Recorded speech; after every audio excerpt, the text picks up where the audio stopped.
In this part and the next parts of the videos of SWOT Professional category, we will follow up on the implementation of ArcSWOT for the study area and the conduct of the calibration for the discharges values, whereas SWOT is an acronym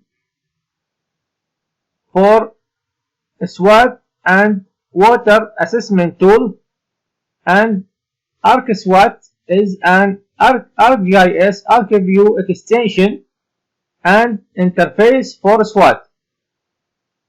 To implement ArcSWOT for the study area, we need the following data and maps for the study area that we see here on desktop, where we first need to global weather data for SWOT, which is present in this file, and a method to obtain it is illustrated in the first video of the weather data category.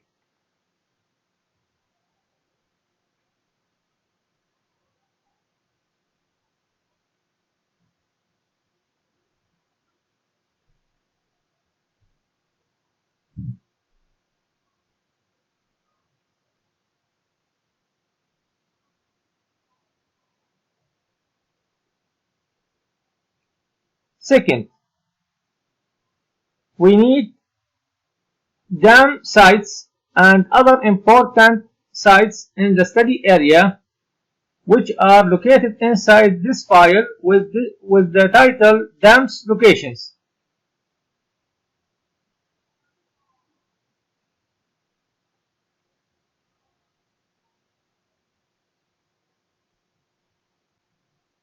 Third, we need a map of the land use for the study area from ESA, which is inside this file with the title land use and a method to obtain it and prepare it is illustrated in the previous videos of the category soil type and land use.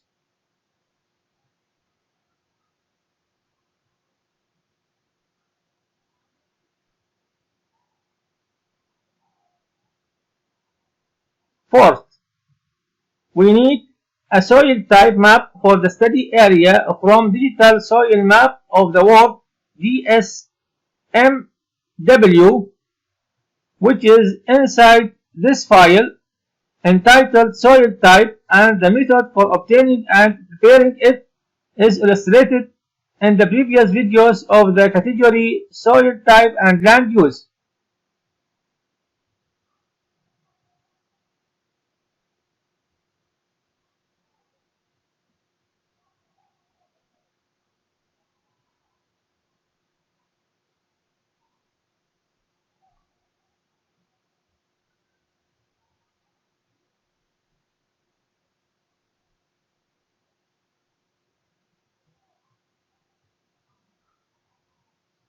This is the soil map, soil type map.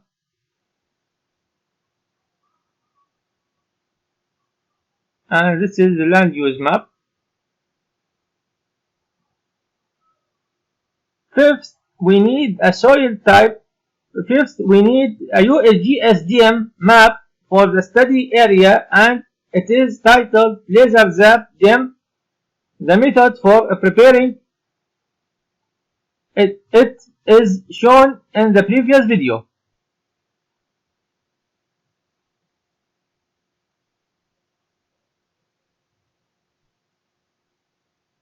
Now we are following the steps to implement ArcSWOT in the ArcMap program as follows.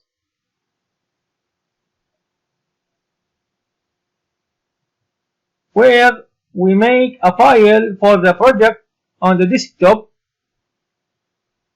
and the number of characters for the file name must be not exceed 10 characters, and that there is no space between them, and if the name is long or consists of two or more sections, we must put a dash between the sections of the name, as we have here, where the name of the project file is SWAT-project,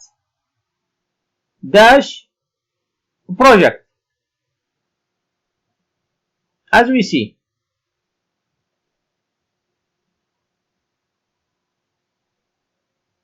If we do not apply this note in typing the name of the project file, an error will appear in the implementation of ArcSWAT.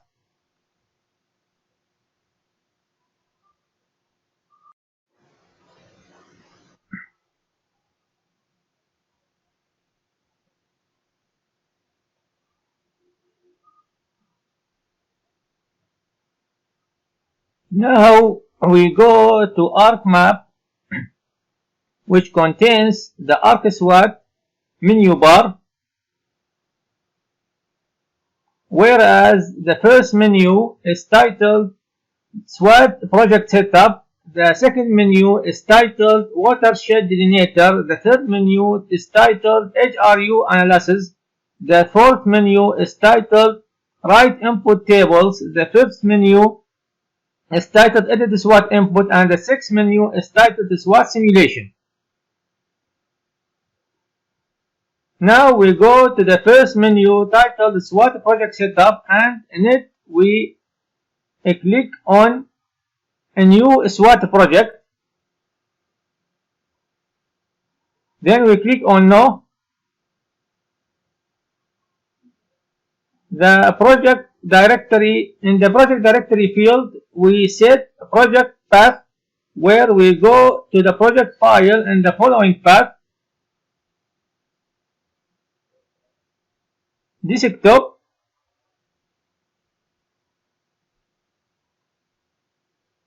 SWAT project, SWAT-project, then we press OK, then OK, then a message appears indicating that the project setup is done, then we press OK. Then we go to the second menu titled Watershed Delineator, and in it we choose Automatic Watershed Delineation. We wait a while for the window to appear.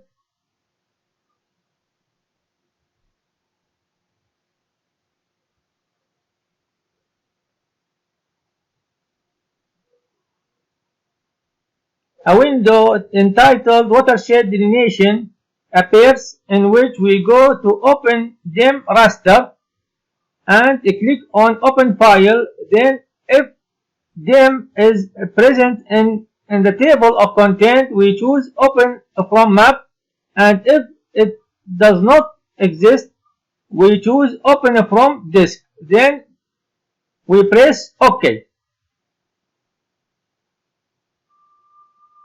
And we go to the DEM map on the desktop titled Desert Zap DEM. Then we click on Add. The DEM for the study area is added. Then we go to the DEM projection setup and click on Property. And here in the XY unit in meter, and we choose Z unit in meter 2. Then we press OK. Then we go to flow direction and accumulation, and we press on calculating flow direction and accumulation. Then the implementation starts.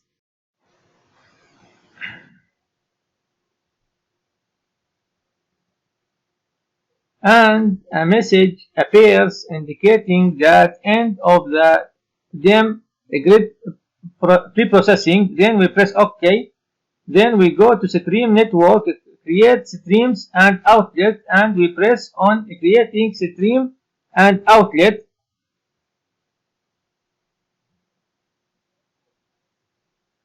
the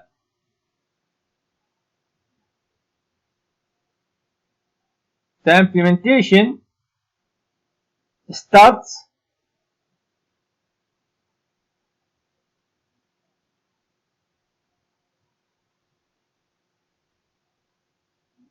and a message appears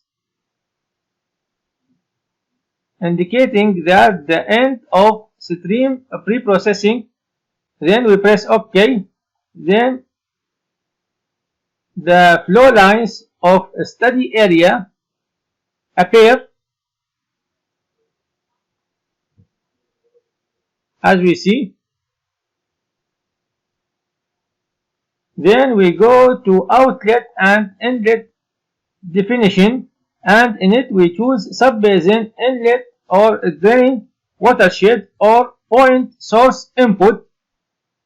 We first choose subbasin outlet, and before doing this step we determine the location of the dams, where we go to add data and then open the file on the desktop under the heading dams locations, and in it we choose shapefile and then we click add. Then the site of the dams are added to the study area.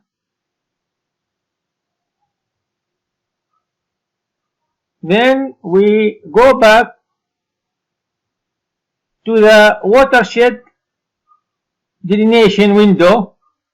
Then we go to outlet and inlet definition, and in it we choose subbasin outlet. Then we go to edit manually.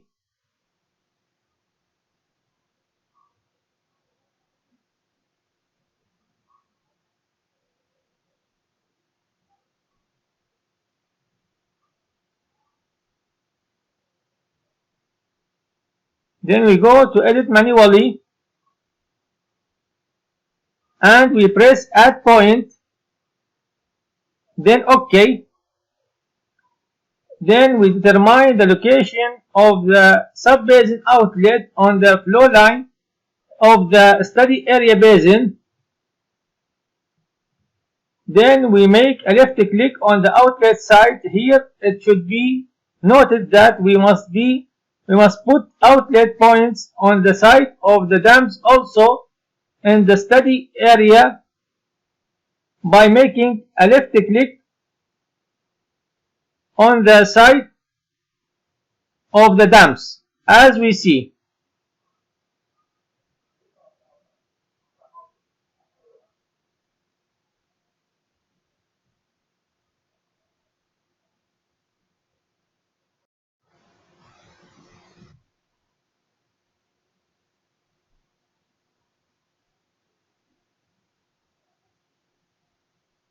Then we make a right click. Then we click on stop editing. Then yes. Then we go back to the watershed delineation window. Then we go to the wall watershed outlet.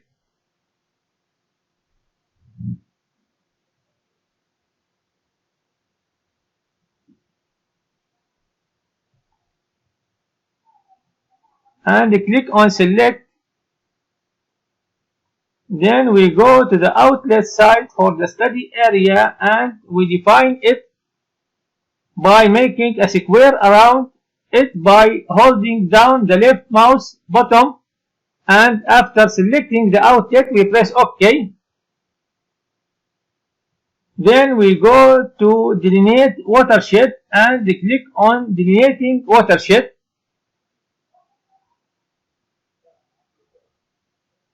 We wait for implementation.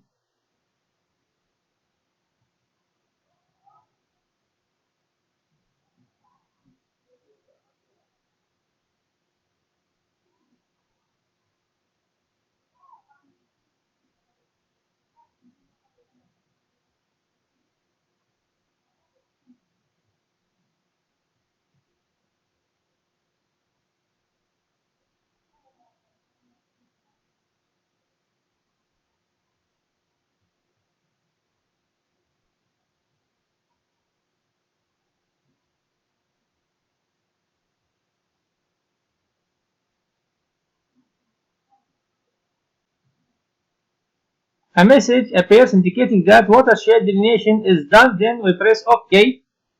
The boundaries of the basin of the study area are determined. Then we go to calculate subbasin parameters and we click on calculate subbasin parameters. We wait for implementation.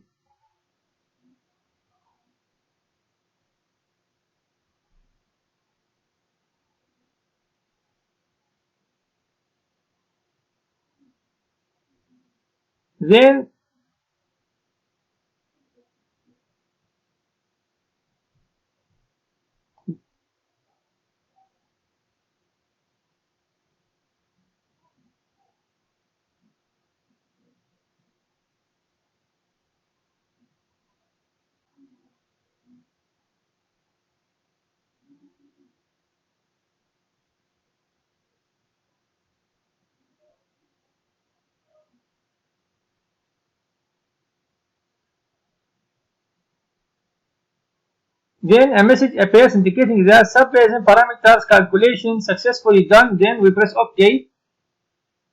We wait for implementation.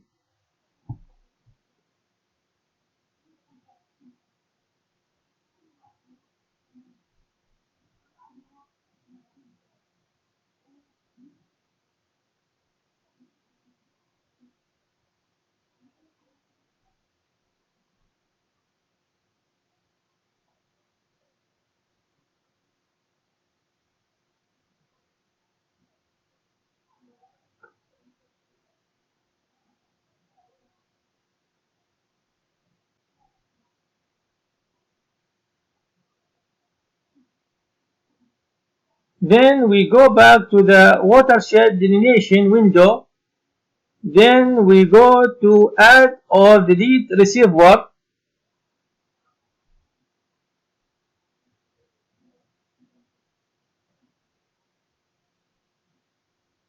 We go to add or delete reservoir and we click on add reservoir.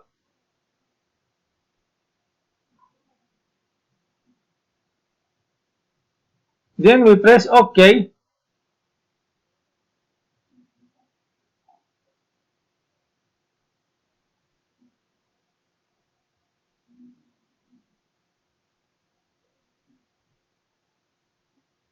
Then we locate the first reservoir by making a left click on it, which is Dibs Dam.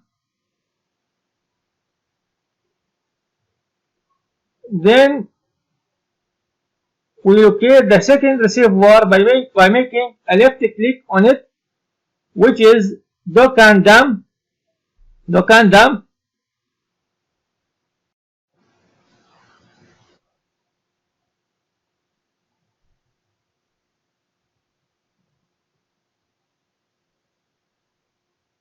The point for reservoir should appear in purple color as we see. Then we make a right click on, then click on stop editing. Then the point for the reservoir site appears with the purple color. Then we click on yes. The reservoir is added to the study area. Then we go back to the watershed delineation window and we click on exit.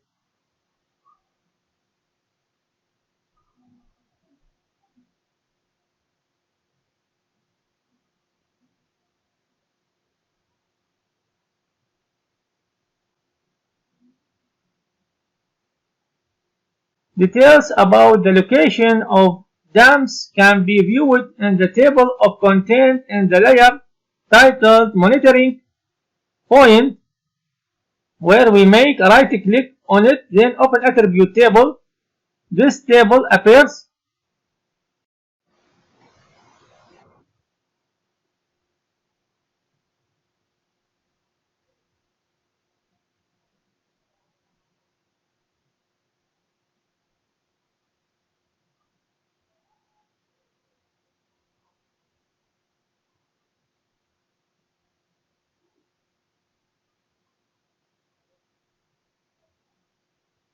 where we go and choose object number 7 at subbasin 4,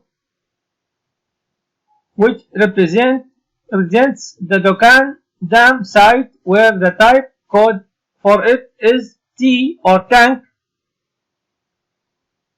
And here we have Dibs Dam and Dokkan Dam.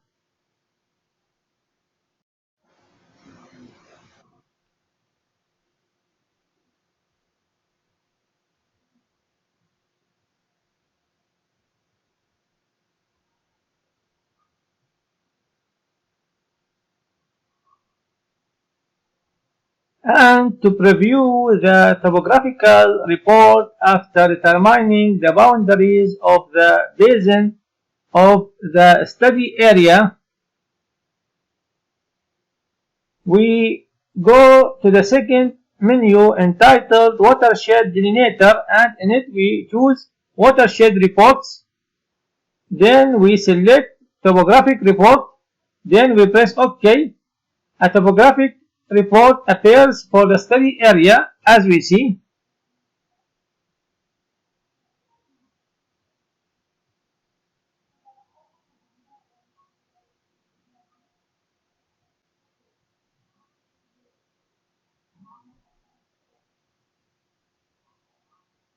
Here ends this part of the ArcSWAT implementation video, and we will follow the rest of the implementation for the rest of the ArcSWAT menus in the next parts.